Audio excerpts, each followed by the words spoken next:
बच्चों, जैसा कि पिछली वीडियोस में हमने देखा था, उसमें किसी भी सवाल में दो रैखिक समीकरणें दी रहती थीं और हम उनसे एक्स और वाई के या चर पदों के मान ज्ञात करते थे। आज हम एक सवाल दिया गया है, इससे पहले रैखिक समीकरण बनाएंगे, उसके बाद फिर उन्हें हल करेंगे। तो आइए देखते हैं। हम इसमें एक्सरसाइज 3.6 का दूसरे का पहला सवाल दिया गया है। इसमें कहा है, ऋतु धारा के अनुकूल 2 घंटे में 20 किलोमीटर तैर सकती है और धारा के प्रतिकूल 2 घंटे में 4 किलोमीटर तैर सकती है। उसकी स्थिर जल में तैरने की चाल तथा धारा की चाल ज्ञात कीजिए। तो इस सवाल में हम देखते हैं, सबसे पहले हम ऋतु की स्थिर जल में तैरने की चाल को मान लेते हैं। तो ये हो जाएगा, ऋतु माना माना ऋतु की स्थिर जल में तैरने की चाल बराबर यक्स किलोमीटर पर हावर। ठीक है। अब हम मान लेते हैं धारा की चाल में नहीं, धारा की चाल मानते हैं। धारा की चाल बराबर 22 किलोमीटर पर हावर। अब हम ऋतु की धारा के अनुकूल चाल निकाल लेते हैं। ऋतु की धारा के अनुकूल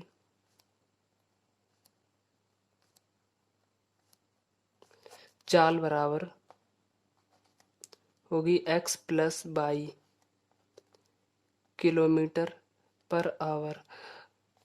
बच्चों, इसमें एक चीज़ बता दूं कि अगर धारा के अनुकूल चाल निकालते हैं तब स्थिर जल में तैरने की चाल और धारा की चाल को जोड़ देते हैं। अगर प्रतिकूल निकालते हैं तब इसे घटा देते हैं। तो यहाँ पर लिखते हैं, ऋतु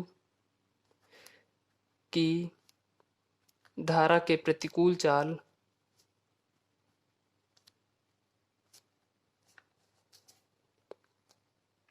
बराबर x minus 22 kilometre per hour. इसमें अगर अनुकूल चाल निकालते हैं तब स्थिर जल में तैरने की चाल और धारा की चाल को जोड़ देते हैं। अगर प्रतिकूल निकालते हैं तब स्थिर जल में तैरने की चाल और धारा की चाल को घटा देते हैं। तो अब सवाल में पहली शर्त देखते हैं।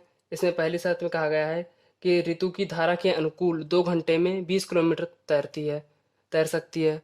तो हम देखते हैं, प्रथम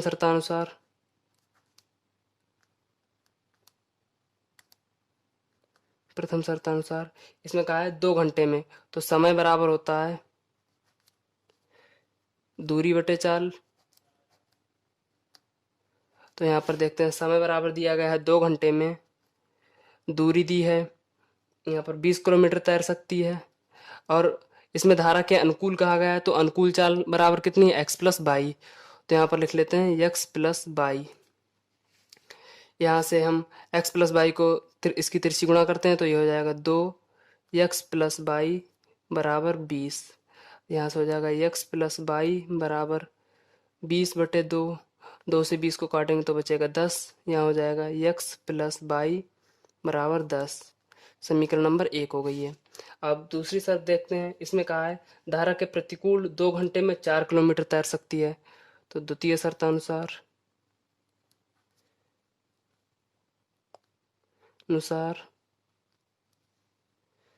इसमें लिखा है 2 घंटे में 4 किलोमीटर तैर सकती है। तो फिर से लगाते हैं, समय बराबर दूरी बटे चाल। यहाँ पर समय दिया है 2 घंटे में, दूरी दी है 4 किलोमीटर तैर सकती है। तो 4/चाल, इसमें प्रतिकूल कहा गया है तो प्रतिकूल चाल है हमारी x माइनस 22। तो ये हो जाएगा x माइनस 22।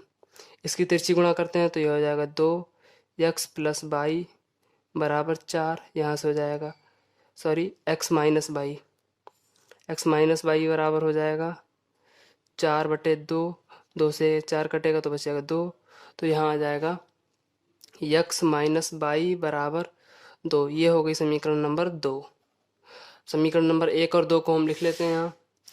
तो समीकरण नंबर 1 हो जाएगी यहाँ पर x प्लस 22 बराबर 10। दूसरी समीकरण यक्स माइनस पाई बराबर हो जाएगी 2। ये समीकरण है 1, ये 2। अब इन दोनों समीकरणों को हम प्रतिस्थापन विधि, विलोपन विधि या बज्रगुणनखंड विधि किसी से भी कर सकते हैं। तो मैं यहाँ पर विलोपन विधि का यूज़ करता हूँ। तो यहाँ पर अगर विलोपन विधि में देखते हैं कि गुणांक बराबर हों तो यहाँ पर यक्स और वाई दोनों के गुणांक बराबर हैं।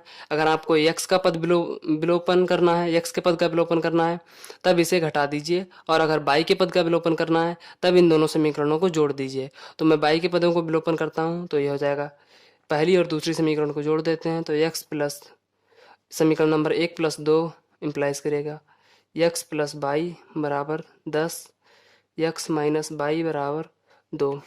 यहाँ पर मैं एक चीज़ बता दूं, अगर समान चिन्ह होते हैं और उस पद का विलोपन करना है तब हम घटाते हैं, और अगर विपरीत चिन्ह होते हैं और उस पद का विलोपन करना है तब हम जोड़ते हैं। यहाँ पर ये गुणांक समान है और चिन्ह विपरीत है, तब इन्हें जोड़ रहे हैं। तो ये कट जाएगा, ये हो जाएगा 2x बराबर 10 + 2 बराबर 12। ये हो जाएगा x बराबर 12/2, ये कटेगा इससे तो आएगा 6, x बराबर 6। तो यहाँ पर हमने क्या माना था, ऋतु की स्थिर जल में तैरने की चाल। तो ये आ गई है ऋतु की स्थिर जल में तैरने की चाल। ऋतु की स्थिर जल में तैरने की चाल बराबर 6 किलोमीटर प्रति घंटा। ठीक है। अब हम x का मान समीकरण 1 या 2 किसी में भी रख दें, यहाँ से y का मान ज्ञात कर सकते हैं। तो समीकरण 1 में x का मान रखने पर ये हो जाएगा x प्लस y बराबर 10 है।